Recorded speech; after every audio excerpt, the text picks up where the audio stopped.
Hello friend, स्वागत है आपका अपने इस यूट्यूब चैनल गब्या क्लासेस में। आज इस चैनल में हम आपको जीन पियाजे के नैतिक विकास के सिद्धांत के बारे में बताएंगे। ठीक है, ऐसे तो सीटेट में आपको नैतिक विकास जीन पियाजे का थोड़ा कम पूछता है, ठीक है, लेकिन इसी पर कोहल वर्ग आधारित है। तो जब तक आप जीन पियाजे को नहीं समझिएगा तब तक कोहल वर्ग को आप नहीं समझ सकते। तो पहले आज हम जीन पियाजे को समझेंगे, फिर उसके बाद हम कोहल वर्ग को समझेंगे। ठीक है, तो आज का मेरा टॉपिक है आपका जीन पियाजे का नैतिक विकास। ठीक है, जीन पियाजे का नैतिक विकास कितनी अवस्था में जीन पियाजे ने बांटा था। ठीक है, तो आप पढ़े होंगे कि नैतिक विकास अलग अलग तरीके के होते हैं, बहुत सारे डिफरेंट होते हैं। ठीक है, तो जीन पियाजे ने इनको दो अवस्था में बांटा। ठीक है, स्वायत्त और प्रायत्त। ठीक है, हर एक यहाँ पे देखिए आपका दिया हुआ है। ठीक है, नैतिक विकास को दो अवस्था में बांटा गया है, प्रायत्त और स्वायत्त। ठीक है, तो जो आपका प्रायत्त है, ठीक है, प्रायत्त में भी क्या है, दो उप अवस्था है। ठीक है, पहला तो अवस्था उन्होंने दो बांटा, प्रायत्त और स्वायत्त। उसके बाद उसका दो उप अवस्था है। ठीक है, उप अवस्था कहने का मतलब है कि प्रायत्त के दो भाग में डिवाइड किया गया है। ठीक है, तो पहला भाग है आपका नैतिक यथार्थता और दूसरा क्या है, नैतिक समानता। ठीक है, दो भाग में इन्होंने बांटा, नैतिक यथार्थता और दूसरा नैतिक समानता। ठीक है, तो अब देखिए इसके बाद स्वायत्त को उन्होंने एक ही उप अवस्था में बांटा है, जिसको कि नैतिक सापेक्षता नाम से हम जानते हैं। याद रखने वाली पॉइंट यहाँ पे यही है कि प्रायत्त को दो उप अवस्था में बांटा गया है, नैतिक यथार्थता और नैतिक समानता। ठीक है, स्वायत्त को एक उप अवस्था में बांटा गया है, नैतिक सापेक्षता। अब इसके बारे में थोड़ा सा हम डिटेल में पढ़ेंगे। ठीक है, कहने का मतलब डिटेल में कि आखिर प्रायत्त क्या है, स्वायत्त क्या है, ठीक है, नैतिक यथार्थता क्या है, नैतिक समानता क्या है, नैतिक सापेक्षता क्या है। ठीक है तो सब कुछ नैतिकता ही। ठीक है, हमारा आपका जो नैतिकता है वही चीज़ है, लेकिन सबका क्या है, कुछ न कुछ भाग डिवाइड किया गया है। ठीक है, तो देखते हैं कि क्या क्या ये प्रोसेस है। तो पहला है नैतिक यथार्थता। ठीक है, नैतिक यथार्थता को इन्होंने 0 से 8 वर्ष में बांटा है। ठीक है, नैतिक यथार्थता आपका क्या हो गया, 0 से 8 वर्ष। एज को हम लोग को बिल्कुल ध्यान में रखना है। ठीक है, क्योंकि जब हम एज को ध्यान में रखेंगे तभी इसका प्रोसेस हम आगे कर पाएंगे। तो यहाँ पे जब नैतिक यथार्थता 0 से 8 साल के बच्चे हैं, तो पहले आप मन में सोचिए कि 0 से 8 साल के बच्चे अपने घर में आस पड़ोस में ज़रूर देखा होगा। ठीक है, तो उनकी एक्टिविटी क्या क्या है। ठीक है, लैंग्वेज तो मैंने लिखा दिया, ठीक है, इसको पढ़ भी लीजिएगा, लेकिन जब तक इस चीज़ को आप डीपली नहीं समझिएगा तब तक इसको आप मंथन नहीं कर सकते। और सीडीपी एक ऐसा सब्जेक्ट है कि जब तक इसको आप आत्मसात नहीं कीजिएगा तब तक सीडीपी आपको याद बिल्कुल नहीं रहेगा। ठीक है, तो हर एक चीज़ को हम क्या करेंगे, अपने आस पड़ोस में देखना स्टार्ट करेंगे कि कहाँ पे क्या चीज़ें हैं। तो 0 से 8 साल के बच्चे की क्या क्या एक्टिविटी है तो देखते हैं। ठीक है, इस अवस्था में बच्चे क्या करते हैं, दंड अथवा पुरस्कार के कारण आज्ञा का पालन करते हैं। देखे होंगे कि बच्चे क्या कर रहे हैं, या तो बच्चे को हम डांट देते हैं कि नहीं तुमको स्कूल जाना है तो जाना है, बच्चे क्या करते हैं, डर से स्कूल चले जाते हैं, नहीं मम्मी डांटी है तो हमको स्कूल जाना होगा। एक चीज़। दूसरी चीज़ है कि क्लास में टीचर लोग जब उनको पढ़ाते हैं तो क्या बोलते हैं कि बेटा पढ़ लो, होमवर्क पूरा करो तो तुमको एक टॉफ़ी मिलेगी या एक चॉकलेट देंगे, कुछ भी। तो बच्चे वहाँ क्या करते हैं, पुरस्कार के, ठीक है, लोभ से वहाँ पर कार्य अपना पूरा कर देते हैं। कहने का मतलब है कि 0 के 8 साल के बच्चे को, ठीक है, अपना सूझबूझ नहीं होता कि हम क्या कर रहे हैं, क्या सही है क्या गलत है। ठीक है, या तो वो किसी चीज़ के लोभ के कारण नैतिकता का कार्य करेंगे, या तो वो डर के कारण नैतिकता का कार्य करेंगे। तो ये आपका क्या था, नैतिक यथार्थता। ठीक है, इसमें एक चीज़ और मैंने लाइन को इंक्लूड किया है कि बच्चा परिणाम को महत्व मानता है, ना कि उद्देश्य को। ठीक है, तो यहाँ पर उद्देश्य क्या हुआ, परिणाम क्या हुआ, थोड़ा सा डीपली इसको हम सोचेंगे। ठीक है, परिणाम क्या हुआ कि मतलब उसका रिजल्ट उसको क्या मिलता है।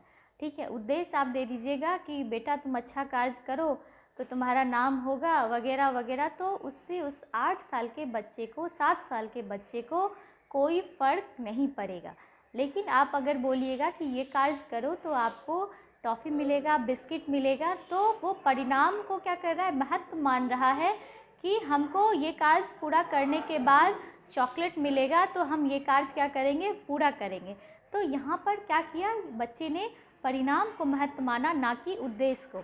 ठीक है, अगर 8 साल के बच्चे उद्देश्य को महत्व मानते तो आए दिन जो हम लोग देखते हैं कि छोटे बच्चे जल्दी गलत रास्ते पे चले जाते हैं, वो बिल्कुल नहीं जाते। ठीक है, क्योंकि उनको वो समझ वहाँ पर होती, ये समझ नहीं होने के कारण ही क्या करते हैं, वो गलत रास्ते पे चले जाते हैं। आगे देखते हैं। आगे आपका पॉइंट है नैतिक समानता। ठीक है, नैतिक समानता, थोड़ा सा देखिए वर्ड में आपका मीनिंग में सारा चीज़ छिपा हुआ है। ठीक है, समानता, समानता आखिर है क्या। ठीक है, हम बोलते हैं ना कि हम समानता लाते हैं समाज में। ठीक है, तो आप समानता कैसे लाते हैं, इक्वलिटी देके। ठीक है, तो 8 से 12 साल के बच्चों में नैतिक समानता का विकास हो जाता है। ठीक है, मतलब कहने का वो अपने साथी, अपने हम उम्र के दोस्तों को क्या करते हैं, समान भाव से, समान रूप से देखना स्टार्ट कर देते हैं। ठीक है, कहने का मतलब वो क्या करेंगे, 8 से 12 साल के बच्चे अपने ग्रुप में खेलना ज़्यादा पसंद करेंगे, अपने दोस्तों के साथ रहना ज़्यादा पसंद करेंगे। ठीक है, आप उनको बोलिएगा भी कि 5 बज गए आप वापस घर आ जाओ, फिर भी देखिएगा वो हाफ एन आवर टाइम आपका क्या करते हैं, एक्सपेंड कर देते हैं कि नहीं हमको थोड़ा सा और मम्मी खेलने दो, थोड़ा देर और खेलने दो। इस तरह से करते करते उनका 5 मिनट क्या होता है, हाफ एन आवर में चला जाता है। क्यों चला जाता है, क्योंकि बच्चे वहाँ पे नैतिक समानता में हैं। ठीक है, तो यहाँ पे मैंने विशेषता में आपको दिया है इस उम्र में बच्चा। ठीक है, 8 से 12 साल, इस उम्र का मतलब हो गया यहाँ पे कि 8 से 12 साल का बच्चा, ठीक है, हम उम्र के साथी को बराबर भाव से देखता है। ठीक है, बराबर भाव कहने का मतलब कि वो अपने इक्वलिटी में उनको देख रहे हैं। इस अवस्था में बच्चे लेन देन संबंध पर आधारित हैं। ठीक है, एक पॉइंट यहाँ पे है लेन देन। ठीक है, थोड़ा सा इसको समझते हैं और कहाँ पे कन्फ्यूज़न क्रिएट करेगा आपको वो भी हम बताते हैं। लेन देन का तात्पर्य क्या है। ठीक है, लेन देन कहते हैं ना कि हमारे समाज और संस्कृति में भी क्या चलती है, लेन देन चलता है। ठीक है, पार्टी में आप गए तो क्या किए, आप वहाँ पे कुछ चीज़ें गिफ्ट करते हैं, फिर वो वापस आपको गिफ्ट करते हैं, तो वो क्या है, वो आपका लेन देन है। ठीक है, तो यहाँ पर बच्चा, ठीक है, 8 से 12 साल का जो बच्चा है वो लेन देन पर ज़्यादा विश्वास करता है। कहने का मतलब अगर आप उससे बोलिएगा कि तुम्हारे हाथ में जो चॉकलेट है बेटा वो मुझे दे दो, तो वो बोलेगा आंटी आपके हाथ में जो लड्डू है वो मुझे दे दो। ठीक है, तभी हम आपको चॉकलेट देंगे। कहने का मतलब अगर वो चीज़ कुछ आपको दे रहा है तो उसके बदले में क्या करेगा, वो कुछ चीज़ आपसे लेना पसंद करेगा। ठीक है, तभी उस चीज़ को वो आपको देगा। एक एग्जाम्पल हम बताते हैं आपको। घर में अगर 8 से 12 साल की बच्चियां होंगी छोटे, तो उनको देखिएगा गुड्डा गुड़िया का खेल खेलते हैं। ठीक है, तो गुड्डे गुड़िया के खेल में वो क्या करते हैं, उसकी शादी भी करते हैं। ठीक है, तो अपनी गुड़िया को दूसरे घर में भेजते हैं। ठीक है, भेजते हैं, लेकिन उसके बदले में वो क्या करते हैं, उससे कुछ अपने दोस्त से सामान लेते हैं या कुछ वैसा चीज़ लेते हैं कि हम तुमको गुड़िया दे रहे हैं तो तुम हमको कुछ दो। ठीक है, तो यहाँ पर क्या है, बच्चा, वो जो बच्ची है छोटी सी 8 से 12 साल की, वो किस अवस्था में है, वो लेन देन की अवस्था में है। ठीक है, तो यहाँ से आपका लेन देन का मीनिंग निकला। अब क्वेश्चन कहाँ पे फंसेगा, देखिए लेन देन। ठीक है, यहाँ पे क्या हुआ, लिए और दिए। यहाँ पे भी मैंने लिखाया कि पुरस्कार के कारण, ठीक है, आज्ञा का पालन करता है, तो यहाँ पर चॉकलेट की आपको ऑप्शन दिए। ठीक है, लेकिन यहाँ पे लेन देन नहीं है। ठीक है, यहाँ बच्चा दे नहीं रहा है, यहाँ बच्चा लेने का इच्छा कर रहा है। यहाँ पे बच्चा ले भी रहा है और दे भी रहा है। तो जब, ठीक है, यहाँ पे देखिए कि जब बच्चा क्या कर रहा है, सिर्फ और सिर्फ ले रहा है, तो कौन से अवस्था में है, आपके नैतिक यथार्थता में है। ठीक है, सिर्फ लेने की इच्छा जब रखता है तो वो बच्चा क्या है, 0 से 8 साल में है, यथार्थता में है। जब बच्चा देने की अपेक्षा रखता है, ठीक है, ले भी रहा है और दे भी रहा है, तो क्या है, वो नैतिक समानता में है। ठीक है, वो 8 से 12 साल के एज में है बच्चा, तो वो क्या कर रहा है, लेन देन के प्रोसेस में चला गया है। ठीक है, इस 2 पॉइंट को बिल्कुल एकदम ध्यान से समझिएगा, कंफ्यूज मत कीजिएगा। एक बार फिर से हम रिपीट करते हैं आपको। नैतिक यथार्थता में बच्चे क्या करते हैं, डर से, ठीक है, डर से आपका काम कर देंगे या पुरस्कार के लोभ से कि हमको चलो भाई कुछ ना कुछ गिफ्ट मिलेगा तो ये कार्य हम कर देते हैं, तब आपका वहाँ पे क्या कर रहे हैं, आज्ञा का पालन कर रहे हैं, ठीक है। यहाँ पे बच्चे क्या कर रहे हैं, परिणाम को महत्व मान रहे हैं, ठीक है। जो चीज़ उनको गिवन मिलेगा वो चीज़ उसको क्या कर रहे हैं, इम्पोर्टेंस दे रहे हैं, ना कि उद्देश्य को, ठीक है। अब चलते हैं नैतिक समानता। नैतिक समानता आपका क्या है, 8 से 12 साल है, ठीक है। यहाँ पे हम उम्र के साथी के साथ बच्चा क्या कर रहा है, खेलना पसंद कर रहा है, बैठना पसंद कर रहा है, ठीक है। दूसरी चीज़ यहाँ पे क्या कर रहा है, वो लेन देन की भावना में है, मतलब वो आपको कुछ देगा तो उसके बदले में वो पुनः आपसे कुछ ना कुछ क्या करेगा, कोई चीज़ को लेगा, अपने पास रखेगा, तभी अपना वस्तु आपको वापस देगा, ठीक है। तो ये प्रोसेस क्या हो गया, लेन देन। ये आपका नैतिक यथार्थता और नैतिक समानता यहाँ पे क्लियर हुआ। अगर इस चीज़ को समझने में आपको कहीं से भी कोई भी दिक्कत आ रही हो, ठीक है, तो आप हमको कमेंट करके बता सकते हैं, हम इसको आपको पर्सनली भी बताएंगे अगर आपको ज़रूरत पड़े तो, ठीक है। अगला चलते हैं, अगला पॉइंट है स्वायत्त, ठीक है। यह अवस्था 12 वर्ष की उम्र से शुरू होता है, ठीक है। यहाँ पे क्या हो गया, 12 वर्ष के उम्र से बच्चे क्या चले गए, स्वायत्त में चले गए, ठीक है। इस अवस्था में बच्चा अब किसी ठोस तर्क के आधार पर नैतिक निर्णय लेना शुरू कर देता है, ठीक है।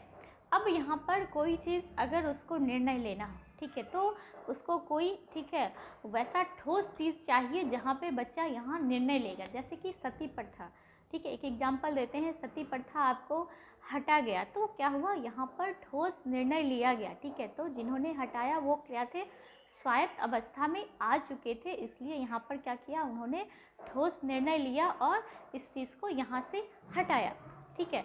तो एक और एग्जाम्पल आपको हम देते हैं, जैसे कि आप अगर, ठीक है, बाइक से कहीं जा रहे हैं, ठीक है, तो जाते रास्ते में मान लीजिए ट्रैफिक पुलिस वाले आपको मिल गए, सामने में देख रहे हैं चेकिंग चल रहा है और आपके पास गाड़ी की कागज़ ना है, तो आपका नैतिक वहाँ पर क्या करेगा, आप वहाँ से क्या कीजिएगा, बाइक को पुनः वापस बैक टर्न ले लीजिएगा, कोई दूसरे रास्ते से आप जाना पसंद कीजिएगा, ना कि ट्रैफिक पुलिस के सामने से। क्यों, क्योंकि यहाँ पर आपको स्वायत्त की अवस्था में है, आपने नैतिक निर्णय, ठोस नैतिक निर्णय लिया, ठीक है। यहाँ पे दिया हुआ है ठोस तर्क के आधार पर नैतिक निर्णय, ठीक है। वहाँ पर आपने सोचा कि ये चीज़ क्या है, गलत है, इसको सही तरीके से हमको लेना चाहिए और मेरी भलाई क्या है, इसी में है कि हम यहाँ से बैक चले जाए, ना कि आगे जाए, ठीक है। तो ये आपका क्या था, ये आपका स्वायत्त था, ठीक है।